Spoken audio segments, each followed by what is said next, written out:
This film has been put together to introduce the tools which have been developed as part of the Renaissance East Midlands Green Museums project.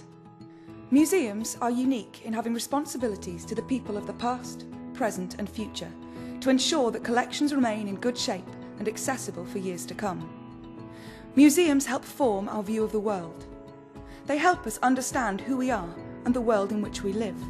They influence how we think and the way in which we behave, and are therefore uniquely placed to help change attitudes towards all sorts of contemporary issues. Since 2008, Renaissance East Midlands has encouraged and supported museums to reduce their environmental impact and increase their sustainability through its Green Museums initiative. We started by developing a benchmark for the region. This included the environmental actions already being taken, the things preventing implementation, and identifying the areas where museums needed further support, information or guidance. We then provided support for 6 museums to develop an action plan to reduce their site's environmental impact. The final phase of this project has involved working with a further 11 museums in the region, introducing robust monitoring and a range of actions across all aspects of their operation. This presentation has been put together to introduce the tools which have been developed as part of the Renaissance East Midlands Green Museums project, so that they can continue to be utilised by museums of all types across the country, developing the sustainability of the museum sector. Our research in 2008 discovered that approximately 35% of the region's museums were actively aware of their environmental footprint. A further 45% practice basic environmental and sustainable actions, but this is generally at a subconscious level.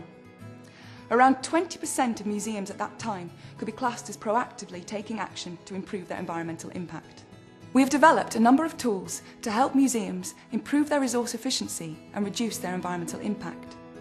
The first of these is called the 15 low-cost or no-cost ways to becoming a green museum.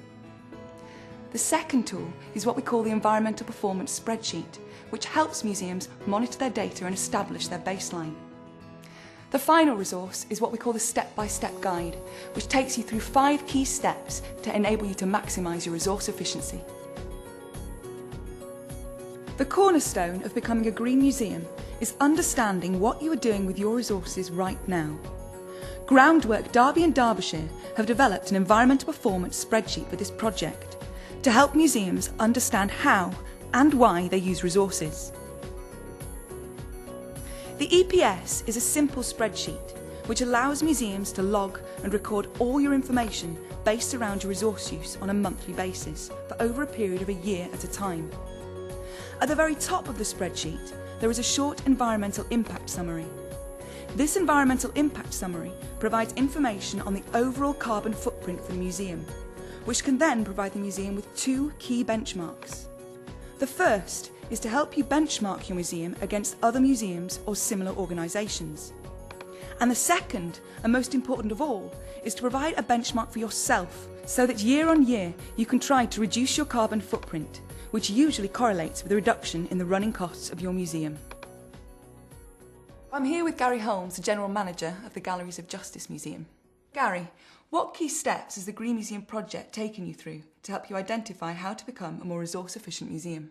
Well, here at the Galleries of Justice Museum we have a number of old buildings that form part of our collection, and when we first signed up to the Green Museums project I thought it was going to be quite a difficult task to make any improvements. But initially we had a site visit and that culminated in a very detailed report that highlighted a lot of potential improvements that we could make, some longer term improvements, some quick fix solutions. And from that we were able to form an action plan that gave us really a guide, and it basically steered us in the right direction and helped us to achieve what we've achieved so far. So what particular issues has the project helped you to identify as areas for improvement, and how have you been tackling these?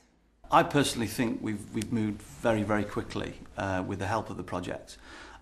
We were able to introduce low energy lighting. In fact, anything we do now in the museum, we always look at the environmental impact that it might have. So the lighting in exhibition galleries, we were able to bring in low energy lighting.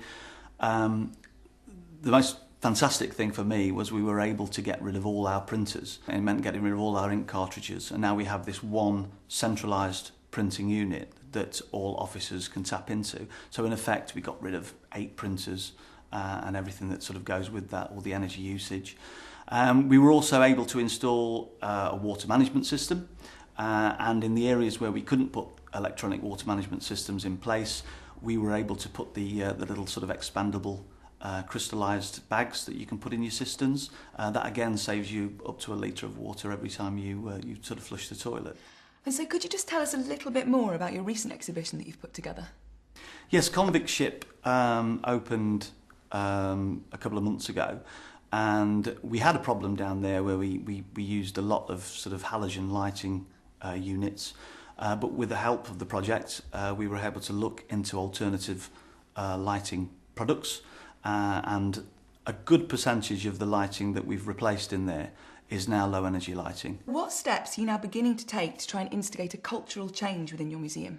We've been working very hard to engage the management team with the Greener Museums project, and now I feel that they have a greater understanding of the project. Every piece of equipment, every decision any manager ever makes with reference to the organisation, they always look at the impact that it has on the environment now. So why do museums have a particular part to play in environmental awareness? We are an educational charity. I think we have a duty to look at sort of future generations and to sort of lead by example, really. So, you know, in all our education rooms now, we have recycling bins. The environment is important. This is evident, hopefully, all around site by the way we manage our waste and the messages, the clear messages that we send out to our visitors.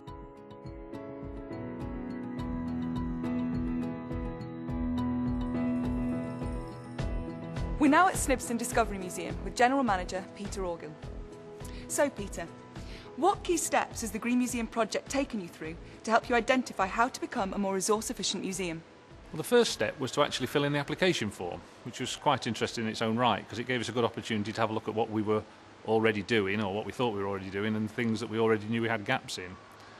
Once we were accepted onto the programme, we received an audit. We are a large site, 36 acres, lots of different buildings, lots of different styles of buildings, and they produced a report which was a very good overview of the site, gave us a very good indication of the sort of areas we wanted to, or we should really be looking at.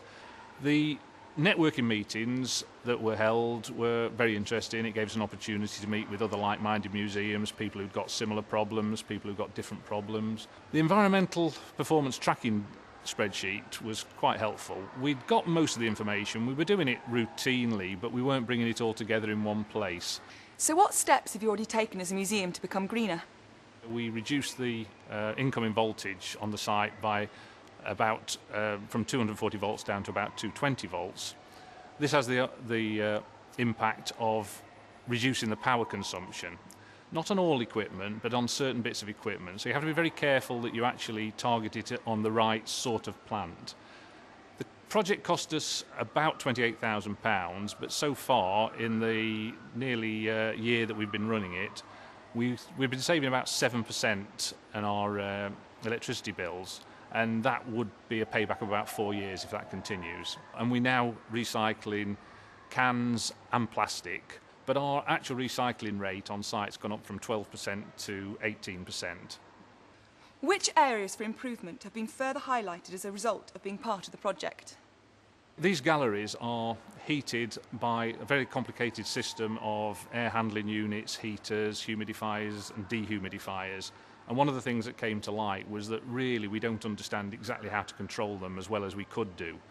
So we need to look at, with control engineers and with the curatorial people, how we might change the control, save energy, but not affect the environment that the objects are kept in.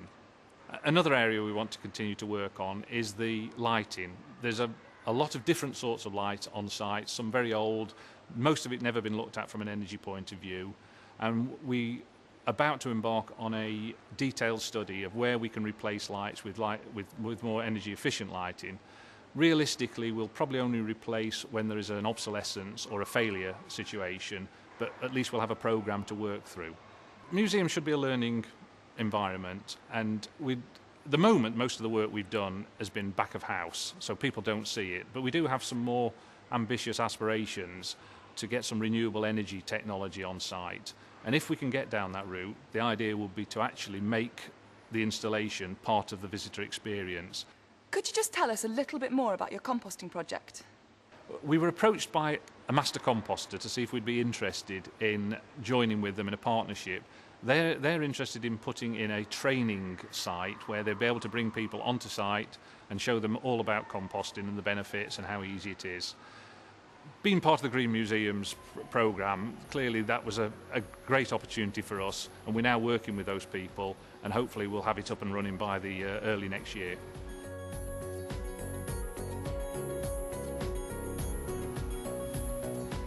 We hope this film has inspired you to become a green museum.